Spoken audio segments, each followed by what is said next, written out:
नमस्कार दोस्तों, कविता Yadav YouTube channel पर आप सभी का स्वागत है। हमारी तैयारी चली हुई है हिंदी विषय से संबंधित DEET+B और EMRS TGT PGT हिंदी के पाठ्यक्रम से संबंधित। हम हिंदी के पाठ्यक्रम को टॉपिकों में डिवाइड करते हुए संपूर्ण हिंदी के पाठ्यक्रम को धीरे धीरे आगे बढ़ा रहे हैं। तो आज की क्लास में हम करने वाले हैं पीजीटी हिंदी का DEET+B में 4 जुलाई 2021 मॉर्निंग शिफ्ट फीमेल में पूछा गया प्रश्न पत्र। इसमें कुल सब्जेक्ट रिलेटेड प्रश्नों को ही हम करेंगे। जर्नल के क्वेश्चन हमने स्किप कर दिए। इसमें कुल 200 प्रश्न पूछे गए हैं सब्जेक्ट से संबंधित, इसलिए 200 प्रश्नों की संख्या भी अधिक है। इसलिए हम जल्दी जल्दी क्वेश्चनों को करने की कोशिश करेंगे ताकि वीडियो लंबी न हो और सभी क्वेश्चन हमारी नज़रों से निकल जाए कि ये हम पता चल जाए कि परीक्षा में किस प्रकार से प्रश्न पूछे जाते हैं, कौन कौन से प्रश्न महत्वपूर्ण हैं। तो ज़्यादा टाइम वेस्ट न करते हुए बढ़ते हैं हम आज के प्रश्न पर। सितारे हिंद किसकी उपाधि थी? तो सितारे हिंद शिव प्रसाद सिंह की उपाधि थी। एक क्वेश्चन उपाधियों से अवश्य पूछा जाएगा कि किस लेखक को कौन सी उपाधि मिली हुई है। जैसे भारतेंदु को कौन सी उपाधि मिली हुई है, तो अलग अलग लेखकों को, बहुत सारे लेखकों को उपाधियाँ से दी गई है। तो किसको कौन सी उपाधि मिली हुई है ये हम एक क्लास में कर लेंगे।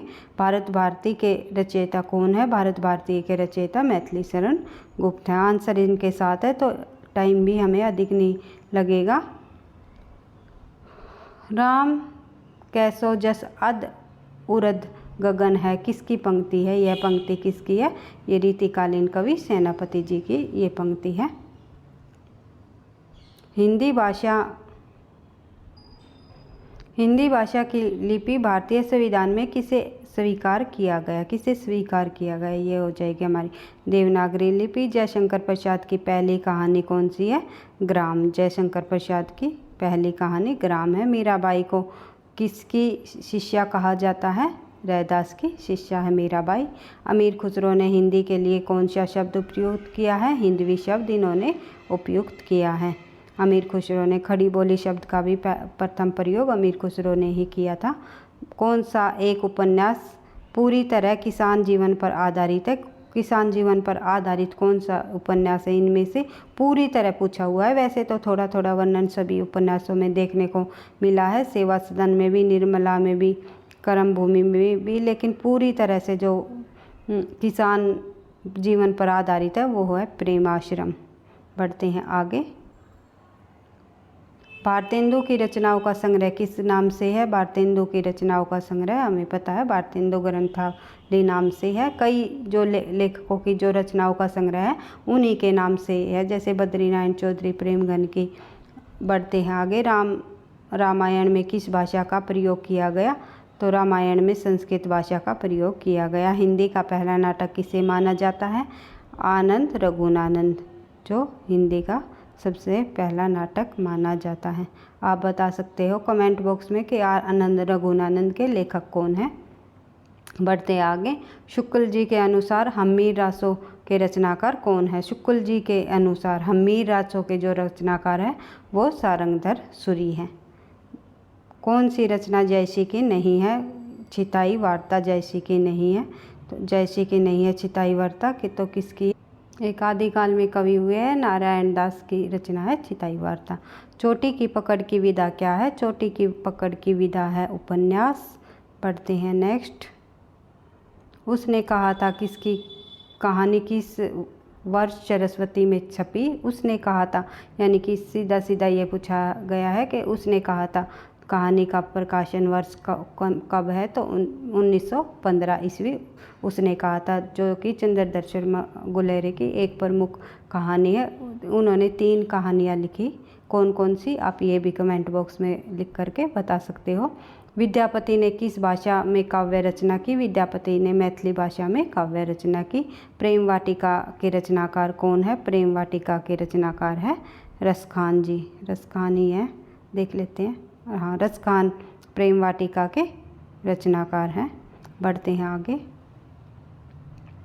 हिंदी साहित्य सम्मेलन के प्रथम सभापति कौन रहे? हिंदी साहित्य सम्मेलन के प्रथम सभापति मदन मोहन मालवीय। भाव विलास किसकी रचना है? देव की प्रमुख रचना है ये भाव विलास, कई परीक्षाओं में पूछी गई है। बढ़ते हैं आगे। यह पंक्ति किस कवि की प्रास्ती में कही गई है कि चाह के रंग में भीगो हियो, बिछुरे मिले प्रीतम शांति न माने? यह कही गई है घनानंद के प्रस्ती में, यह प्रशंसा में यह कवि जो पंक्ति है ये कही गई है, जो रीतिकाल के कवि रहे हुए हैं घनानंद। विष्णु प्रभाकर ने रसोई घर में प्रजातंत्र नामक एकांकी में क्या है, मतलब क्या है, किस प्रकार की व्याख्या इसके अंतर्गत यह एक व्यंग्य है। बढ़ते हैं आगे।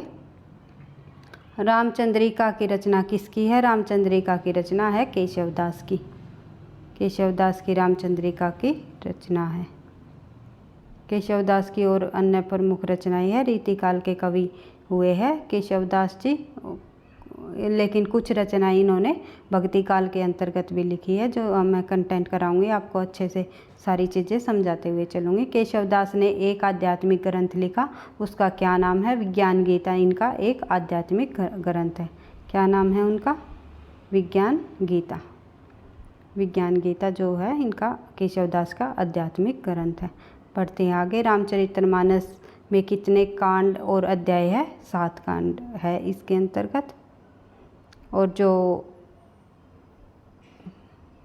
आदिकाल में राम पर आधारित जो ग्रंथ लिखा उस पयुमचरिम, उसमें कितने कांड बताए थे मैंने? उसमें 5 कांड है।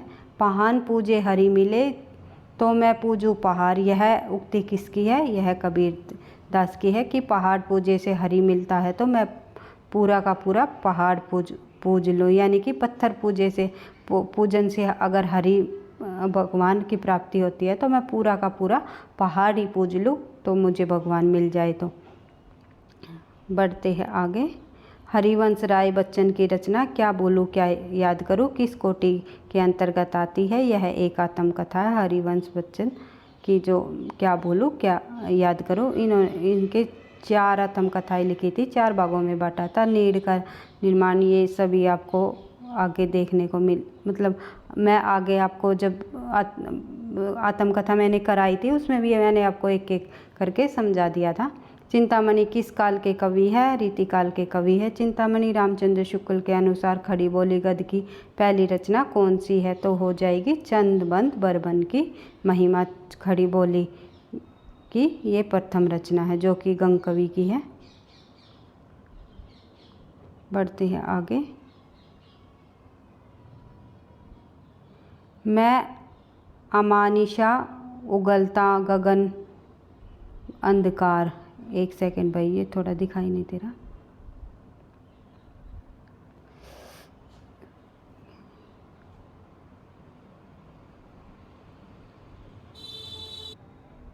है अमानिशा उगलता गगन घन अंधकार किस कविता की पंक्ति है? यह पंक्ति है राम की शक्ति पूजा, जो कि निराला की एक प्रमुख कविता है।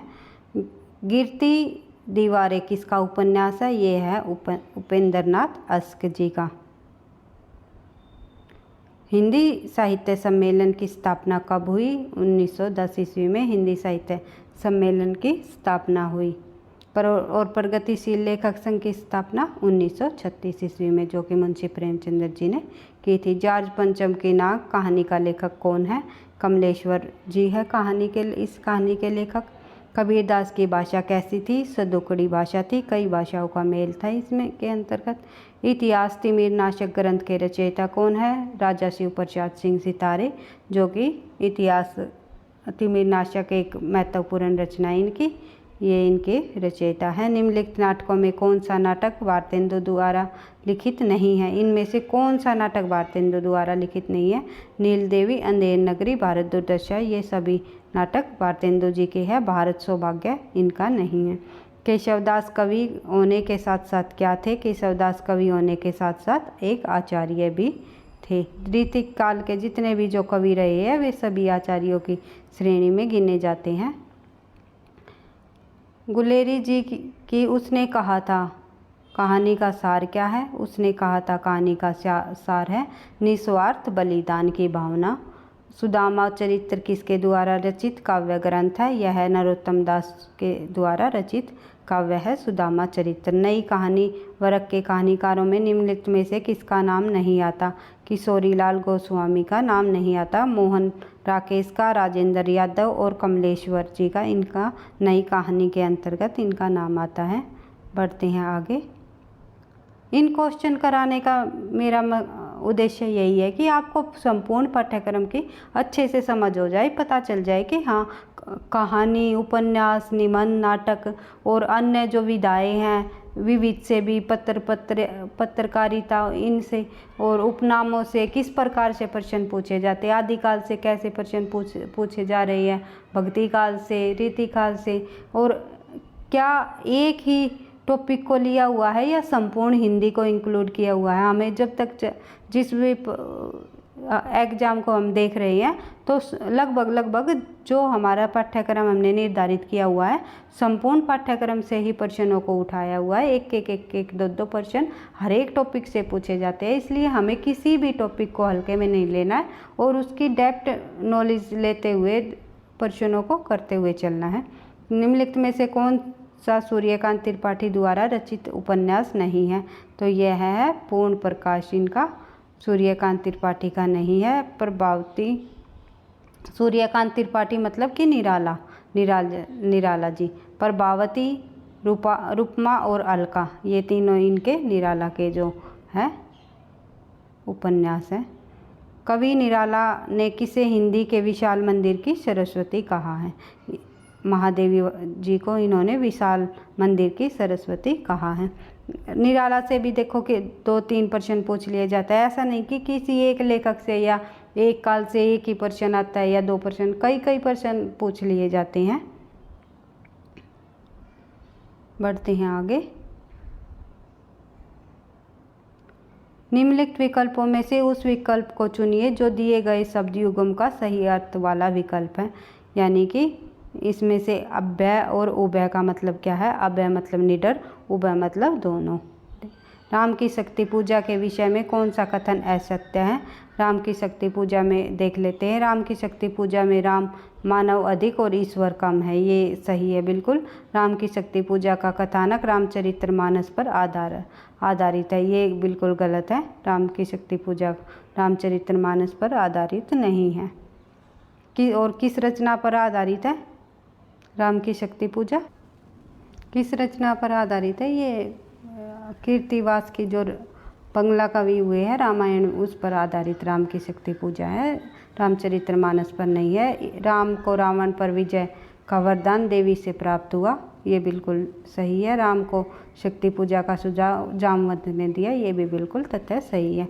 जब हम इनको करेंगे एक रचना को, उनकी बिल्कुल एक डिटेल वाइज जो महत्वपूर्ण तथ्य है जो परीक्षा में पूछे जाते हैं उनके हर एक पॉइंट को हम करते हुए आगे बढ़ेंगे। प्रिय प्रवास का वर्ण विषय क्या है? प्रिय प्रवास का वर्ण विषय रहा है कृष्ण का मथुरा प्रवास। बढ़ते हैं आगे।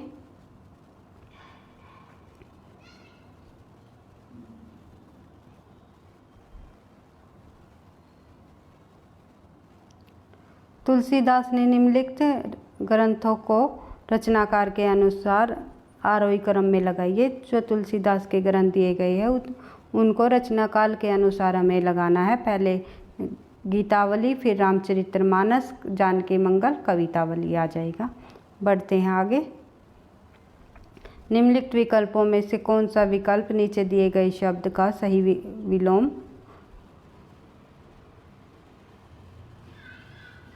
शब्द है? सही विलोम शब्द इनमें से कौन सा है? इनका आगामी का विलोम हो जाएगा गत। पढ़ते हैं आगे। आशु काव्य किस वर्ष प्रकाशित हुआ? आशु जो काव्य है वो किस वर्ष प्रकाशित हुआ? जयशंकर प्रसाद की महत्वपूर्ण रचना है आशु, वो 1925 ईस्वी में प्रकाशित हुआ। बढ़ते हैं आगे। निम्नलिखित में से किस कवि का पहले नाम गोसाई दत्त था? तो सुमित्रा नंदन पंत का नाम पहले गोसाई दत्त था। निम्नलिखित विकल्पों में से उस विकल्प का चयन कीजिए जो दिए गए समस्त पद के सही बहुवरी समास का विकल्प है। इसमें बहुवरी समास पूछा हुआ है कि बहुवरी समास का विकल्प लंबोदर का क्या हो जाएगा। लंबा है उदर जिसका, अर्थात श्री गणेश जी। अबे सुन बेगुलाब मैं गुलाब किसका प्रतीक है। इसमें जो अबे सुन बेगुलाब में है तो में गुलाब जो शब्द है वो किसका प्रतीक माना गया है। यह एक निराला की जो पंक्ति है, अबे सुन बेगुलाब तूने पाई खुशबू रंगो आप, खून चूसा तूने बोता का अशिष्ट, क्या डाल पर इतरा रहा कैपिलिस्ट। इस तरह की कोई मतलब इस तरह की एक रचना है, बहुत लंबी रचना है। यह एक गुलाब जिसमें पूंजीपतियों का वर्ग का प्रतीक माना गया है और उसमें एक कैक्टस भी आया है तो वो सरावारा वर्ग का प्रतीक माना गया है। पढ़ते हैं आगे। कबीर जी ने अपने रहस्यवादी और दार्शनिक विचारों की व्याख्या किसमें की है। कबीर जी ने रामायणी में अपने दार्शनिक विचारों की और रहस्यवादी विचारों की व्याख्या की है। पढ़ते हैं आगे। परिमल किसकी काव्य रचना है। निराला जी की काव्य रचना है। निराला से संबंधित कितने सारे प्रश्न पूछे हुए हैं ये आप देख सकते हो। छायावाद के 4 स्तंभों में से कौन सा नहीं है। इनमें से कौन सा नहीं है। अज्ञे जी नहीं है, अज्ञे नहीं है तो कौन है चौथा स्तंभ। महादेवी वर्मा। महादेवी जी 4 स्तंभ है, पंत, निराला और प्रसाद महादेवी जी। बढ़ते आगे। हिंदी में मुक्त छंद में पहली कविता लिखने का श्रेय किसे जाता है। तो निराला जी को ही जाता है मुक्त छंद में पहली रचना लिखने का श्रेय। और मुक्त छंद में रचना लिखने वाले कवि हुए हैं निराला जी। बढ़ते हैं आगे। निम्नलिखित विकल्पों में से उस विकल्प का चयन कीजिए जो उपसर्ग से बने शब्द का सही विकल्प नहीं है। यानी मिलन। मिलन इसमें उपसर्ग से बनने वाला नहीं है। संभावना का भी है, आदिक्य का भी है, दी और निहत्ता का भी है नी। पढ़ते आगे। अरुण यह मधुमेह देश हमारा, यह पंक्ति किसकी है। तो यह पंक्ति है जयशंकर प्रसाद जी की। और किस रचना से ली गई है ये आप बता सकते हो कमेंट बॉक्स में, क्योंकि जो आप जिस तरह आप प्रश्नों को करोगे तो उससे संबंधित और जिस भी प्रकार से प्रश्न पूछे जाते हैं सभी को ध्यान में रखते हुए चलना है। मैं ज़्यादा डिस्कस इसलिए नहीं कर पा रही हूँ क्योंकि वीडियो लंबी हो जाएगी और क्वेश्चन अधिक है, इसलिए हमें जल्दी जल्दी करना पड़ेगा। कंटेंट में हम हर एक चीज़ों को बिल्कुल पॉइंट वाइज और डिटेल से करते हुए चल रहे हैं हर एक टॉपिक को। चिंतामणि की भाषा कौन सी है। चिंतामणि की भाषा ब्रज भाषा है। जितने चिंतामणि रीतिकालीन कवि रहे हैं और रीतिकाल पूरे के पूरे रीतिकाल में ब्रज भाषा का कोई देखने को मिला है हमें। अधिकतर लगभग सभी रचनाएं ब्रज भाषा में लिखी गई है। हिंदी के किस रचनाकार ने व्यंग्य को विधा का दर्जा दिलवाया। तो किस रचनाकार ने दिलवाया। हरिशंकर परशाई एक प्रसिद्ध व्यंग्यकार रहे हैं। निम्नलिखित विकल्पों में से कौन सा विकल्प नीचे दिए गए शब्द का सही समानार्थी शब्द नहीं है। तो कमल का सही समानार्थी नहीं है देववृक्ष। शतदल, सरसीज और उत्पल ये तीनों कमल के ही समानार्थी शब्द हैं। आधुनिक काल के काव्य में कविताएं किस भाषा में लिखी जाती हैं। तो खड़ी बोली में आधुनिक काल में जो है रचनाएं लिखी गई हैं। निम्न विकल्पों में से उस विकल्प का चयन कीजिए जो दिए गए वाक्य के अनुसार सही क्रिया के भेद का विकल्प हो। तो इसमें हमारा आंसर हो जाएगा हम कुली से बोझ उठवाते हैं। जहाँ पर जो काम करवाया जाए, कहलवाते हैं, खिलवाते हैं, उठवाते हैं, तो ये हम सभी हो जाएंगे हमारी प्रेरणार्थक। बढ़ते हैं। निम्नलिखित विकल्पों में से उस विकल्प का चयन कीजिए जो प्रत्यय से बने हुए शब्द का सही विकल्प नहीं है। प्रत्यय से बने हुए शब्द का विकल्प नहीं है तिरोभाव में, ये हो जाए आंसर हो जाएगा हमारा तिरोभाव। बढ़ते हैं आगे। निम्नलिखित विकल्पों में से उस विकल्प को चुनिए जो दिए गए शब्द में सही अनेकार्थी रूप वाला विकल्प नहीं है। भाई व्याकरण का भी अच्छा खासा रोल होता है सब्जेक्ट में, तो व्याकरण को भी हमें बिल्कुल सभी शब्दावली को व्याकरण को भी हम दो हिस्सों में बांटते हुए चलेंगे, क्योंकि एक तो शब्दावली से संबंधित क्लासेस रख लेंगे जिसमें कि जिसमें लोकोक्तियाँ, मुहावरे और वर्तनी वगैरह ये सभी कर लेंगे हम।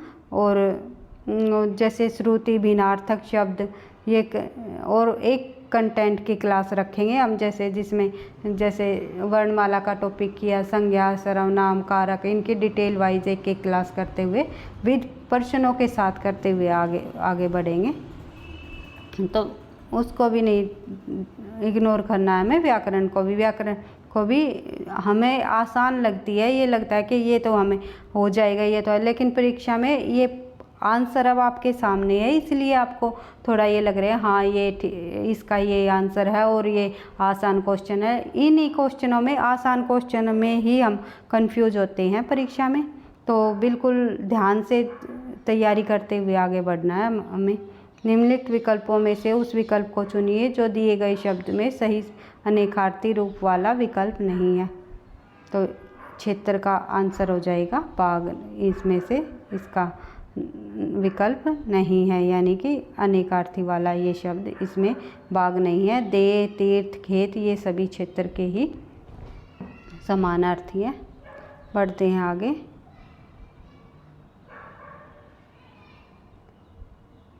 किसी भी परीक्षा को पास करने के लिए कड़ी मेहनत की आवश्यकता होती है और निरंतरता की ज़रूरत होती है। हमें लग रहा है कि हमारे एग्ज़ाम के टाइम अभी काफ़ी है या वैकेंसी अभी नहीं आई है, तो अगर थोड़ा थोड़ा निरंतरता के साथ आप लगे रहोगे तो परीक्षा तक आपकी तैयारी अच्छी हो जाएगी। नहीं तो एक महीने में या 20 दिन में, 15-20 दिन में कुछ होने वाला नहीं है, तब आप लगोगे। इसलिए बिल्कुल निरंतरता के साथ हर एक टॉपिक को, जो भी टॉपिक करा दिया जाए या कहीं से भी आप पढ़ रहे हो, उनको बार बार रिवाइज करते हुए चलो ताकि तैयारी अच्छी हो जाए। निम्नलिखित वाक्य में कोष्टक में दिए गए पदों का परिचय वाला विकल्प चुनिए। तो वह हो जाएगा, यह उसकी वही कार है जिसे कोई चुरा कर ले गया था। तो क्या हो जाएगा इसका सही विकल्प? संबंध वाचक सर्वनाम। अभी अगला नेक्स्ट टॉपिक हमारा सर्वनाम से ही संबंधित होगा, वो मैं आपको अच्छे से समझा दूँगी। वह आदमी अच्छे से काम करना जानता है, तो ये क्या हो जाएगा? वह सार्वनामिक, जो संज्ञा से पहले जो आ जाए वही होता हमारा सार्वनामिक सर्वनाम। बढ़ते हैं नेक्स्ट क्वेश्चन पर। निम्नलिखित विकल्पों में से उस विकल्प का चयन कीजिए जो दिए गए वाक्य के अनुसार सही संज्ञा पदबंध वाला विकल्प हो। 4 ताकतवर मजदूर इस भारी चीज़ को उठा पाए। 4 ताकतवर मजदूर हो जाएगा इसमें। पालनहार शब्द में कौन सा प्रत्यय है? पालन प्लस हार आंसर हो जाएगा। निम्न विकल्पों में से उस विकल्प का चयन कीजिए जो दिए गए वाक्य के अनुसार सही सर्वनाम पदबंध का विकल्प हो। उसमें संज्ञा पदबंध का पूछा था, इसमें सर्वनाम पदबंध का पूछा है, तो ध्यान से देखना है। बिजली सी कुर्ती दिखाकर आपके बालक को डूबने से बचा दिया। बिजली सी फुर्ती दिखाकर, सॉरी भाई मैं देख नहीं पाई ध्यान से। बिजली सी फुर्ती दिखाकर आपने बालक को डूबने से बचा लिया, तो इसमें आंसर हो जाएगा बिजली सी फुर्ती दिखाकर आपने, यहाँ तक हो जाएगा हमारा सार्वनामिक पदबंध। निम्न विकल्पों में से उस विकल्प का चयन कीजिए जो समूहवाचक संज्ञा का सही विकल्प है। समूहवाचक संज्ञा का विकल्प पूछा हुआ है, तो समूहवाचक अभी मैंने संज्ञा का टॉपिक कराया था, आपको बताया था। भीड़ समूहवाचक संज्ञा के अंतर्गत आती है। कक्षा, भीड़, मेला ये सभी समूहवाचक के अंतर्गत आते हैं। वृक्ष हो जाएगा हमारा क्या? जातिवाचक, क्योंकि वृक्ष के प्रकार भी अलग अलग है। क्या आम का वृक्ष किसका वृक्ष है? ये दाल भी जातिवाचक में आ जाएगी। भारत एक देश का नाम है, तो व्यक्तिवाचक संज्ञा में आ जाएगा। बढ़ते हैं आगे। निम्नलिखित विकल्पों में से उस विकल्प का चयन कीजिए जो दिए गए वाक्य के अनुसार सर्वनाम के भेद का सही विकल्प है। तो यह मेरी किताब है, वह तुम्हारी है, तो क्या हो जाएगा? यह से वह संबंध हो रहा है, तो संबंधवाचक सर्वनाम हो जाएगा। बढ़ते हैं आगे। निम्नलिखित विकल्पों में से उस विकल्प का चयन कीजिए जो भाववाचक संज्ञा का सही विकल्प नहीं है। इसमें भाववाचक संज्ञा का सही विकल्प कौन सा नहीं है? कतार जो है भाववाचक का विकल्प नहीं है। जो हमें महसूस हो, दिखाई न दे, जैसे कि क्रोध। हमें क्रोध, किसी के चेहरे पर क्रोध, आप बोलोगे मैम दिखाई तो दे रहा है, ये मैंने आपको अच्छे से समझा दिया था, अभी संज्ञा का टॉपिक कराया। अभी इतना समय नहीं है कि मैं आपको एक एक चीज़ डिटेल से बताऊं। जैसे क्रोध की ही अगर हम परिभाषा लेंगे तो देखो, क्रोध आप किसी के चेहरे पर देख थोड़ी ना सकते हो, क्रोध को थोड़ी ना देख रहे हो, आप तो उसके चेहरे को ही देख रहे हो, चेहरे के भावों को ही तो देख रहे हो। आप महसूस ही तो कर रहे हो कि हाँ इसको क्रोध आया हुआ है। देख तो आप उसके नाक को, आँख को, मुंह को, होठों को ही तो देख रहे हो। तो जो दिखाई न दे, जो महसूस किया जाए, वही हमारी भाववाचक संज्ञा के अंतर्गत आएगा। हिंदी में पद कितने प्रकार के होते हैं? हिंदी में पद हमारे कितने प्रकार के होते हैं? 5 प्रकार के होते हैं। बढ़ते हैं आगे। निम्नलिखित विकल्पों में से कौन सा विकल्प नीचे दिए गए शब्द का सही विलोम है? तो इनमें से कौन सा विकल्प सही विलोम हो जाएगा? इस शब्द का उपकार का क्या विलोम हो जाएगा? अपकार। बढ़ते हैं नेक्स्ट। निम्नलिखित विकल्पों में से उस विकल्प का चयन कीजिए जो भाववाचक संज्ञा का सही विकल्प नहीं है। इसमें भाववाचक संज्ञा का सही विकल्प नहीं है पूछ लिया है। तो शैतानी, भारतरता और मित्रता, यही तीनों के तीनों भाववाचक संज्ञा के ही विकल्प है, लेकिन शीतल जो है भाववाचक संज्ञा का विकल्प नहीं है। निम्नलिखित विकल्पों में से उस विकल्प का चयन कीजिए जो समस्त पद के सही द्विगु समास का विकल्प है। इसमें द्विगु समास का पूछा हुआ है, तो नवग्रह का क्या हो जाएगा? नवग्रह का समूह। पढ़ते हैं आगे। निम्नलिखित विकल्प में से उस विकल्प का चयन कीजिए जो जातिवाचक संज्ञा का सही विकल्प है। जातिवाचक संज्ञा पूछी हुई है, तो क्या हो जाएगा? फूल। फूल जातिवाचक संज्ञा है, जिसमें तेल हो जाएगा द्रव्यवाचक, परिवार हो जाएगा हमारा एक तरह से समूहवाचक, और रामायण हो जाएगा क्या? व्यक्तिवाचक, क्योंकि एक ग्रंथ का नाम है, रामायण रचना का नाम है। जितनी भी रचनाओं का नाम हो वे सभी व्यक्तिवाचक के अंतर्गत आती है। जिसका भी किसी का नाम हो, उसके अलावा मतलब वो अपने आप में यूनिक हो, उस जैसा कोई ना हो, तो वही हो जाएगा हमारा व्यक्तिवाचक। निम्न विकल्पों में से कौन सा विकल्प नीचे दिए गए शब्द का समानार्थी शब्द नहीं है? नहीं है और नहीं पे आपको ध्यान देना है कि किसमें इसमें है पूछा हुआ है या नहीं, तो आंसर हो जाएगा फलक। वीर, वारी और सलील ये अम्बु के ही समानार्थी है। बढ़ते हैं आगे। निम्न विकल्पों में से उस विकल्प का चयन कीजिए जो दिए गए वाक्य के अनुसार विशेषण के भेद का सही विकल्प है। यानी ज्वालामुखी की भीतरी सतह ज़्यादा गर्म होती है, यानी कि भीतरी जो है वो क्या है? ज्वालामुखी की भीतरी सतह ज़्यादा गर्म होती है, तो संबंध बताया हुआ है, संबंधवाचक है। निम्नलिखित विकल्पों में से उस विकल्प का चयन कीजिए जो दिए गए वाक्य के अनुसार क्रिया विशेषण के भेद का सही विकल्प है। तो रामलीला का मंचन वहाँ हो रहा है, तो क्या हो जाएगा? स्थानवाचक।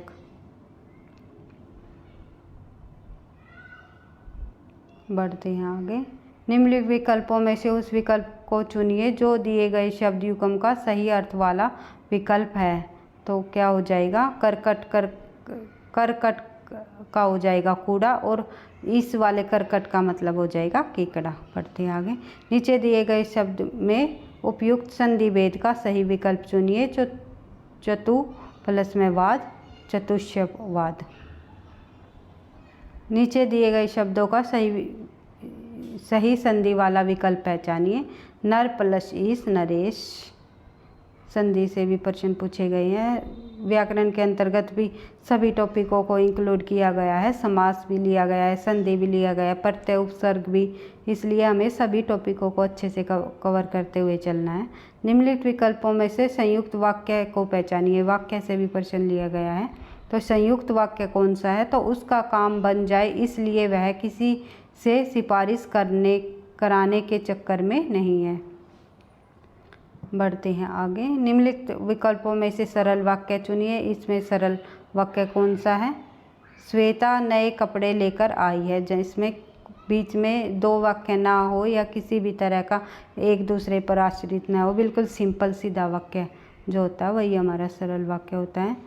इसमें उद्देश्य का सही विकल्प चुनिए। वाक्य में उद्देश्य का सही विकल्प चुनिए।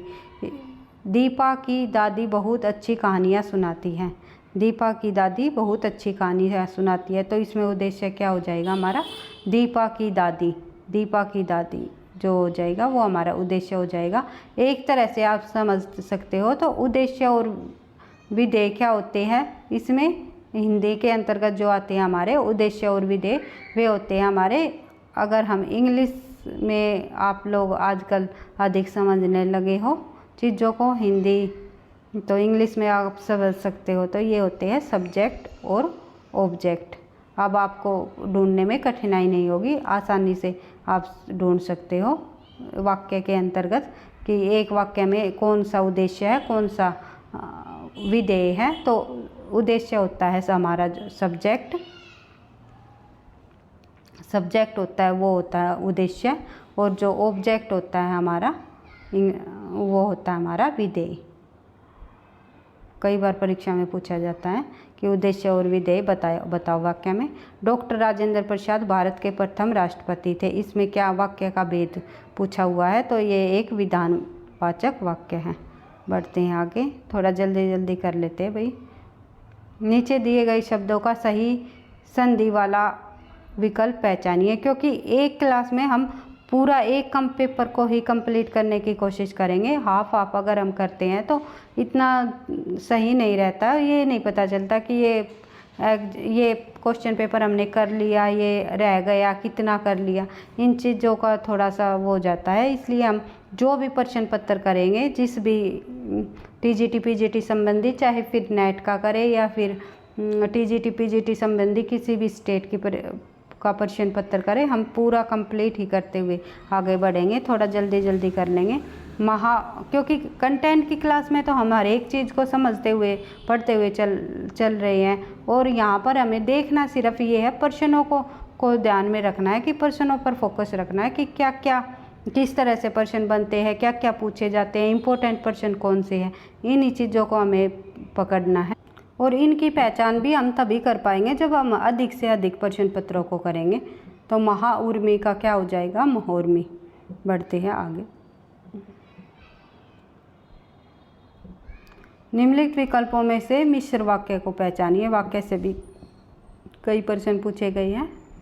तो अब तुम 10वीं कक्षा अच्छे अंकों से पास हो जाओगे, तब तुम्हें कॉलेज में दाखला मिल जाएगा। यानी एक वाक्य दूसरे वाक्य पर आश्रित है।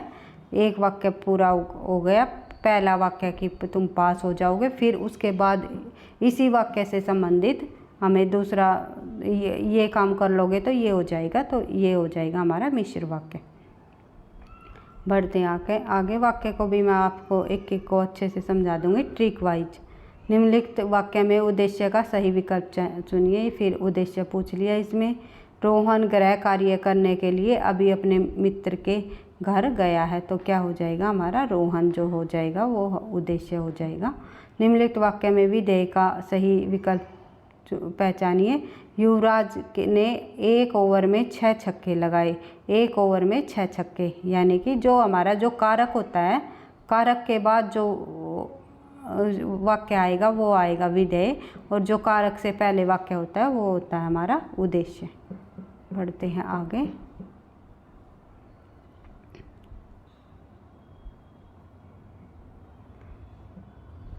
नीचे दिए गए शब्द में प्रयुक्त संधि भेद का सही विकल्प चुनिए। उत प्लस हरण उद्धरण। बढ़ते हैं आगे। निम्नलिखित विकल्पों में से मिश्र वाक्य को पहचानिए। इसमें मिश्र वाक्य हो जाएगा बाहर अगर बारिश हो रही है तो छाता लेकर जाना। निम्नलिखित में विशेषण उपवाक्य पहचानिए। वही बच्चा सफल होता है जो मेहनत करता है, जो मेहनत होता है, इसमें क्या हो जाएगा? उपवाक्य। बढ़ते हैं आगे। विशेषण उपवाक्य भाई विशेषता बताइए इसमें। कि जो सफल होगा, जो मेहनत करेगा वही सफल होगा। निम्नलिखित वाक्य में कोष्टक में दिए गए शब्द में उपवाक्य का नाम बताइए। तो शिखा ने कहा कि वह कल एक नाटक देखने जा रही है, तो क्या हो जाएगा? संज्ञा उपवाक्य। बढ़ते हैं नेक्स्ट। नीचे दिए गए शब्दों का सही संधि वाला विकल्प पहचानिए। शु प्लस शुप्ति, तो क्या हो जाएगा? सुषुप्ति। बढ़ते हैं आगे। सुषुप्ति के कई बार वो वर्तनी भी पूछ लेते हैं परीक्षा में, तो आप बिल्कुल ध्यान से देख सकते हो। दो निकटवर्ती वर्णों के परस्पर मेल से जो परिवर्तन होता है उसे क्या कहते हैं? तो उसे हम कहते हैं संधि। जब संधि करते समय विसर्ग के बाद स्वर एवं व्यंजन वर्ण के आने से जो विकार उत्पन्न होता है तो क्या कहलाता है? वही हमारा विसर्ग संधि कहलाती हैं। निम्नलिखित वाक्य में विधेय का सही विकल्प पहचानिए। तो इसमें विधेय का सही विकल्प क्या हो जाएगा? एक सेकेंड भाई। उद्देश्य और विधेय से भी काफ़ी प्रश्न पूछे गए हैं। तो कुर्सी पर बैठकर बातें करना, ये हो जाएगा। आप कुर्सी पर बैठकर बातें करते हैं, तो विधेय इसमें क्या हो जाएगा? आप आ गया संज्ञा में, यानी कि उद्देश्य में, और विधेय क्या हो जाएगा? कुर्सी पर बैठकर बातें करना। नीचे गए शब्दों का सही संधि वाला विकल्प पहचानिए। तो इसमें सही संधि वाला विकल्प क्या हो जाएगा? भानुउदय का हो जाएगा, भानुउदय। निम्नलिखित में से नीचे दिए गए शब्द का सही संधि विच्छेद का विकल्प पहचानिए। संधि से भी काफ़ी सारे प्रश्न पूछे गए हैं। मुनीश का क्या हो जाएगा? मुनि प्लस ईश। आप देख सकते हो मुनीश में बड़ी की मात्रा आएगी, नीपी। इन छोटी छोटी चीज़ों को ही आप थोड़ा सा इग्नोर कर देते हो और यही परीक्षा में पूछ ली जाती है। और प्रश्न इस तरह एक क्योंकि 0.5 की नेगेटिव मार्किंग के साथ एग्ज़ाम होगा, तो बिल्कुल ध्यान से चीज़ों को करना है। आती हुई चीज़ें गलत हो जाती है, वो नहीं करना है। हिंदी राष्ट्रभाषा उद्देश्य, हिंदी को राष्ट्रभाषा घोषित करने वाले अहिंदी भाषाई प्रस्तावक का क्या नाम है? तो क्या है इसका? गोपाल स्वामी अयंगर।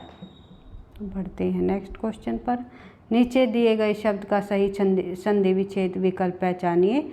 तो संगलन का क्या हो जाएगा? सम प्लस लगन। नीचे दिए गए शब्द में प्रयुक्त संधि भेद का सही विकल्प पहचानिए। उच्छिष्ट का क्या हो जाएगा? उत प्लस शिष्ट। नीचे दिए गए शब्द का सही संधि विच्छेद वाला विकल्प पहचानिए। संधि से भी काफ़ी सारे क्वेश्चन है। अन्वेषण, तो क्या हो जाएगा? अनु प्लस एषण। 1937 ईस्वी में वर्धा में अखिल भारतीय शैक्षिक सम्मेलन का आयोजन किसकी अध्यक्षता में किया गया था? तो आंसर हो जाएगा हमारा महात्मा गांधी की अध्यक्षता में 1937 ईस्वी में वर्धा में अखिल भारतीय शैक्षणिक सम्मेलन का आयोजन किया गया था। और 1936 ईस्वी में मुंशी प्रेमचंद्र की अध्यक्षता में प्रगतिशील लेखक संघ की जो है वो की गई थी। बढ़ते हैं। अमीर खुसरो की प्रसिद्धि का क्या कारण था? उन्होंने पहेलियाँ और मुकरियाँ लिखी, यही उनकी प्रसिद्धि का कारण था। अमीर खुसरो का जन्म स्थान कौन सा है? एटा है जो अमीर खुसरो का जन्म स्थान है। प्राचीन भारतीय सिक्कों पर कौन सी लिपि अंकित है? तो ब्राह्मी लिपि अंकित है प्राचीन भारतीय सिक्कों पर। काशी नागरी प्रचारणी सभा के संस्थापक कौन है? तो बाबू श्याम सुंदर दास जी काशी नागरी प्रचारणी सभा के संस्थापक रहे हैं। सिंह की गर्जना या सांप की फुंकार किस रस का उद्दीपन विभाव है? तो यह एक भयानक का रस का हो जाएगा। बढ़ते हैं आगे। अक्षर पर सिरोलेखा लगाने का अनुमोदन किस समिति द्वारा किया गया? कोई भी जब हम शब्द लिखते हैं, अक्षर लिखते हैं, उस पर हम ऊपर जो सिरोरेखा लगाते हैं, इसका जो अनुमोदन है वो किस समिति द्वारा किया गया? तो देवनागरी सुधार लिपि द्वारा इसका अनुमोदन किया गया। बढ़ते आगे। भाषा विज्ञान भाषा को भाषा ही जानकर उसका कैसा अध्ययन करता है। भाषा विज्ञान भाषा को भाषा ही जानकर उसका कैसा अध्ययन करता है, यह हो जाएगा वैज्ञानिक। बढ़ते हैं आगे। नीचे दिए गए शब्दों का सही संधि वाला विकल्प पहचानिए। फिर संधि आ गई, धर्म प्लस अर्थ, धर्मार्थ। निम्नलिखित में से कवियों में कौन सी हिंदी का कवि माना जाता है। इनमें हिंदी का कवि कौन है, ये है तुलसीदास जी। तुलसीदास जी हमारे हिंदी के कवि है, और जो ये अन्य कवि है ये संस्कृत भाषा के कवि रहे हैं।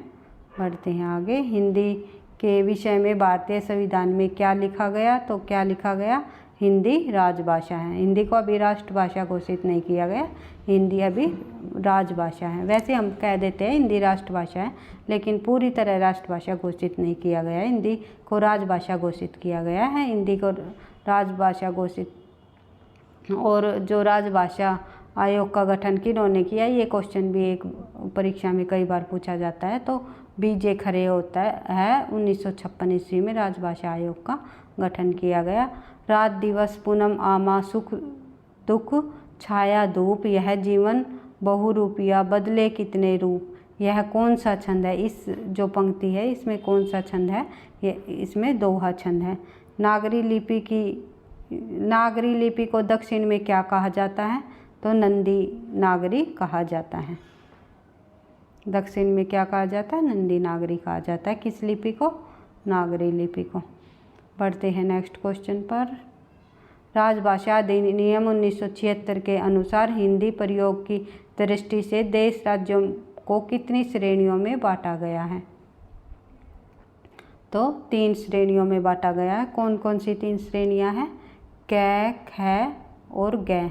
किस श्रेणी में कौन कौन से राज्य आते हैं, कौन कौन सी भाषाएं बोली जाती है, ये मैं आपको बिल्कुल डिटेल वाइज भाषा विज्ञान के अंतर्गत हमारा टॉपिक चला हुआ है, आगे चल कर के समझा दूँगी।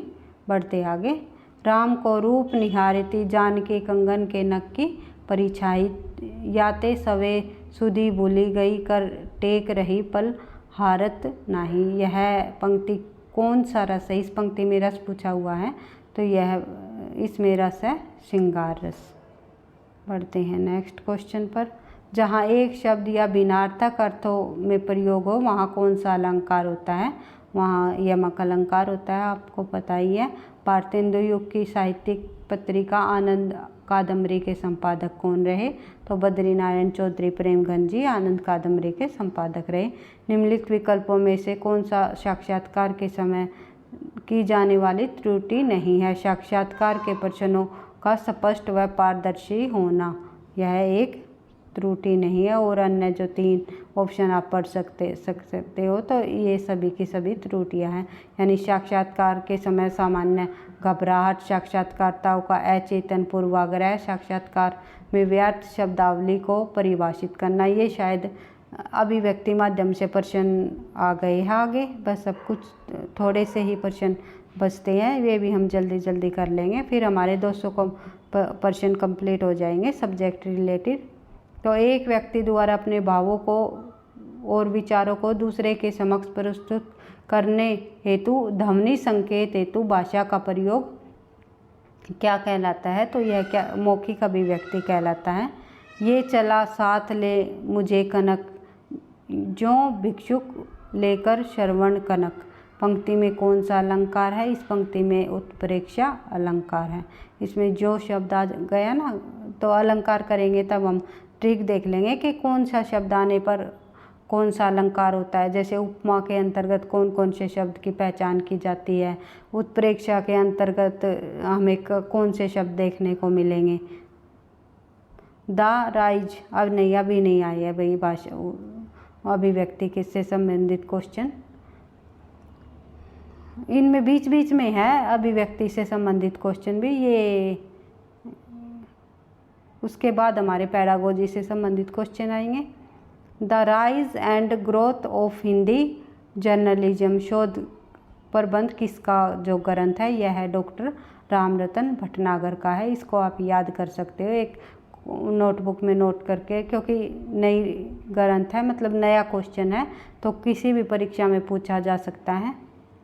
इन परीक्षाओं से ही प्रश्न उठाते हैं अधिकतर, इसीलिए हम इन प्रश्नों को प्रश्न पत्रों को करते हुए चल रहे हैं।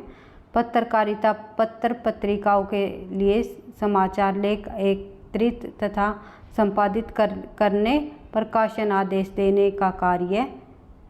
पत्रकारिता के संबंध में यह कथन किसका है? तो यह कथन किसका है?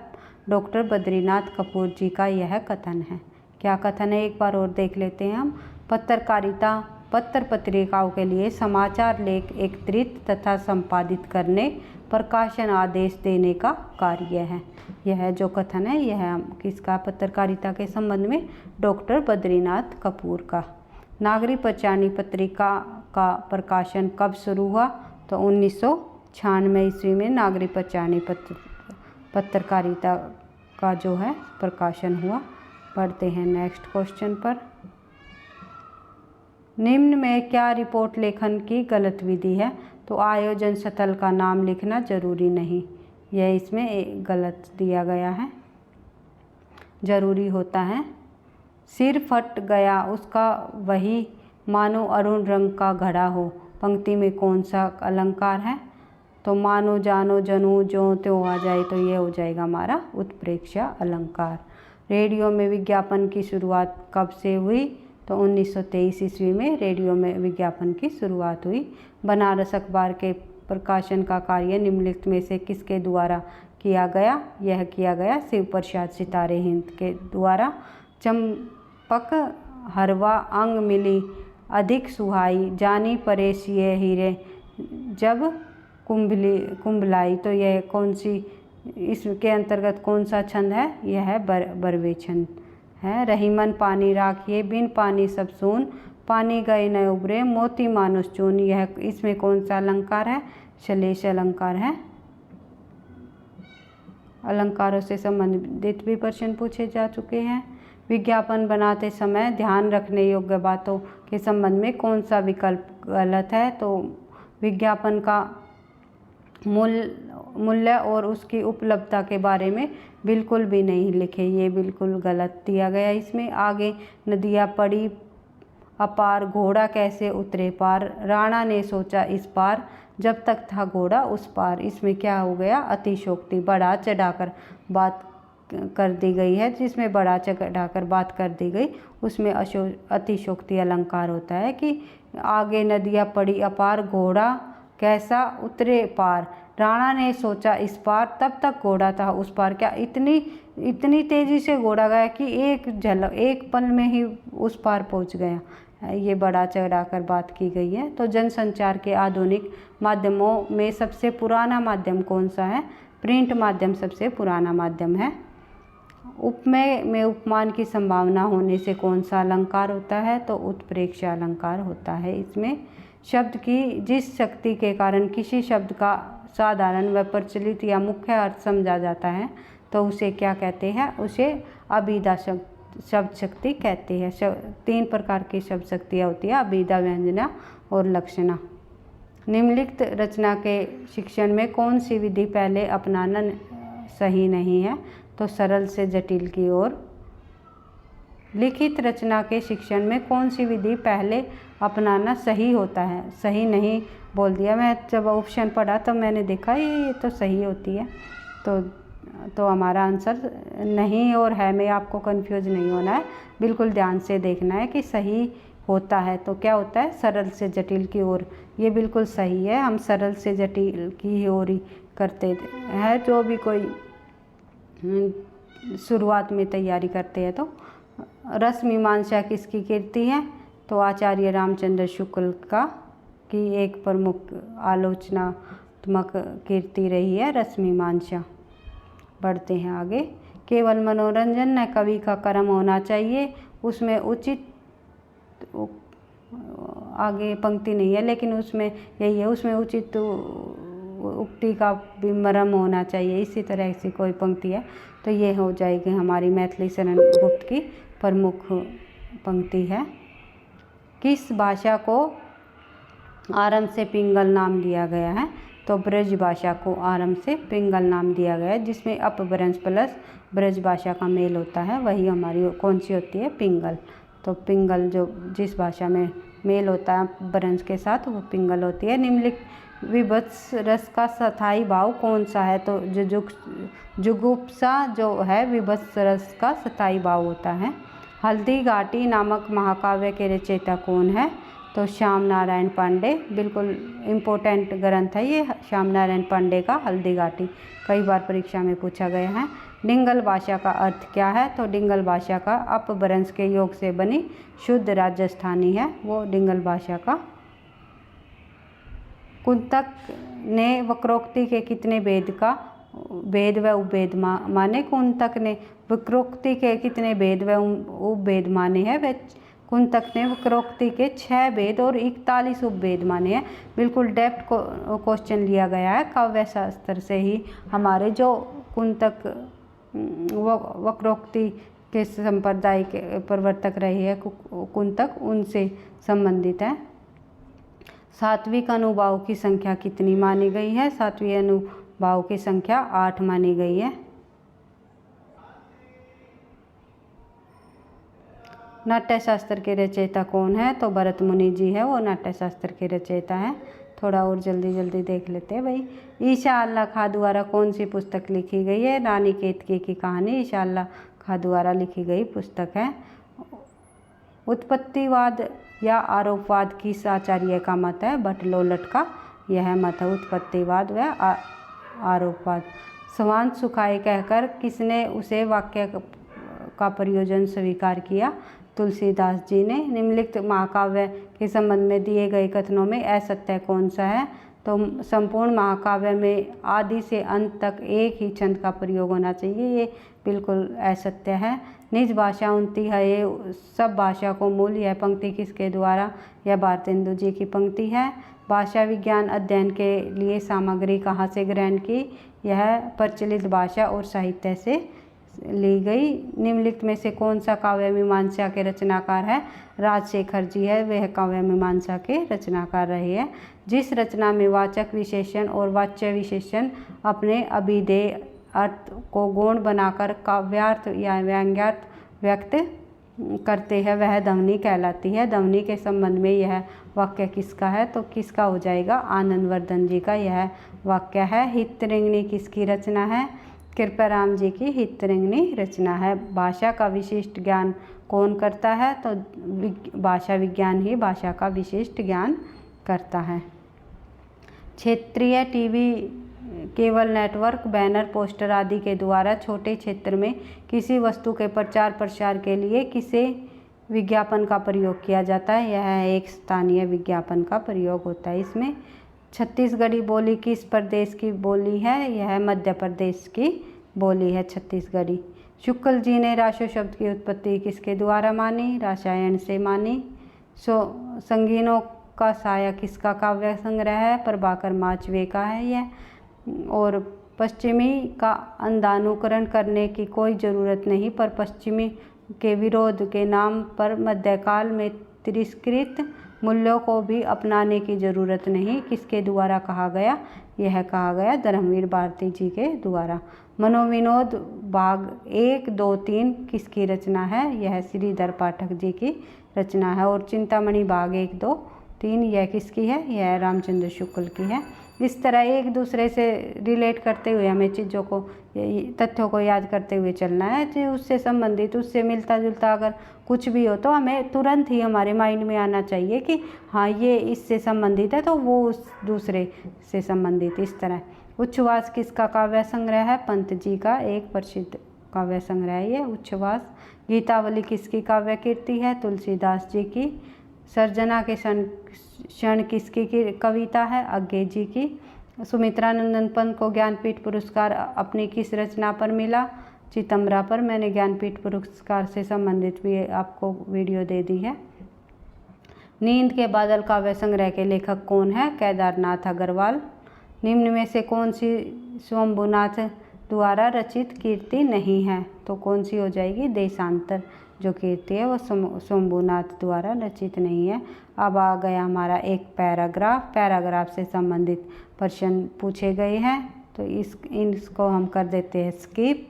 आप पैराग्राफ पढ़ करके क्वेश्चनों को कर सकते हो। मैंने आपको बता ही दिया ये पेपर कौन सा है। तो इस प्रकार हमारा कुछ क्वेश्चन इसमें हिंदी पेडागोजी से संबंधित भी है, इनको भी आप देखना चाहो तो देख सकते हो। जल्दी जल्दी थोड़ा कर लेते हैं क्योंकि वीडियो काफ़ी लंबी हो चुकी है।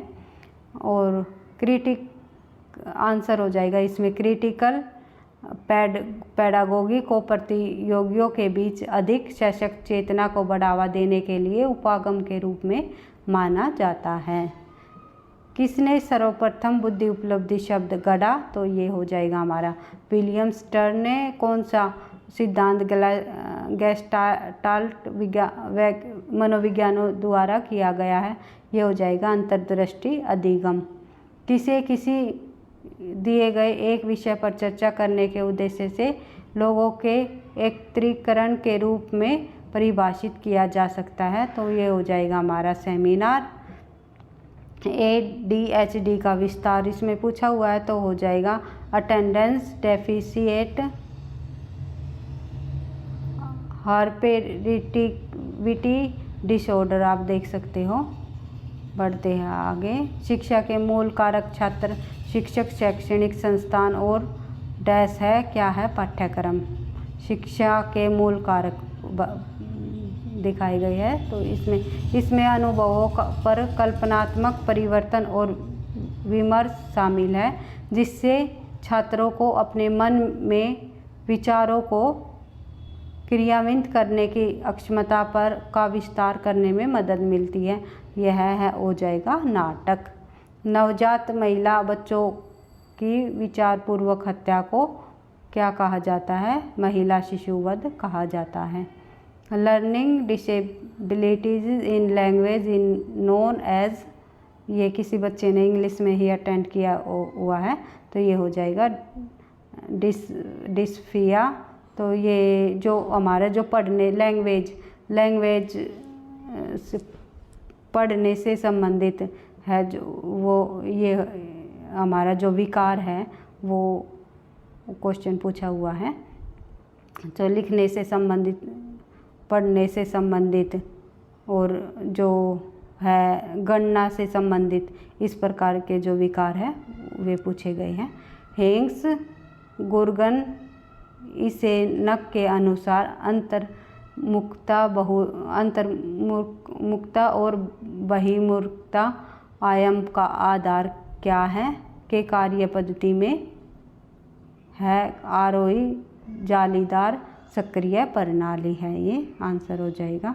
ये भी किसी बच्चे का इंग्लिश में ही क्वेश्चन दिया गया है, आप स्क्रीनशॉट करके पढ़ सकते हो इन प्रश्नों को। अभी वीडियो थोड़ी लंबी हो जाएगी भाई, तो देख लेते हैं। बस इसका आप स्क्रीनशॉट करके ले सकते हो। वीडियो को यहीं करते हैं समाप्त, क्योंकि 1 घंटे से अगर अधिक होगी तो ये जो अपलोडिंग में टाइम लगेगा। तो आप देख सकते हो, इन क्वेश्चनों को खुद से पढ़ सकते हो। पढ़ते रहना, आगे बढ़ते रहना। वीडियो पसंद आई तो लाइक करना, दोस्तों के साथ शेयर करना। थैंक यू, धन्यवाद।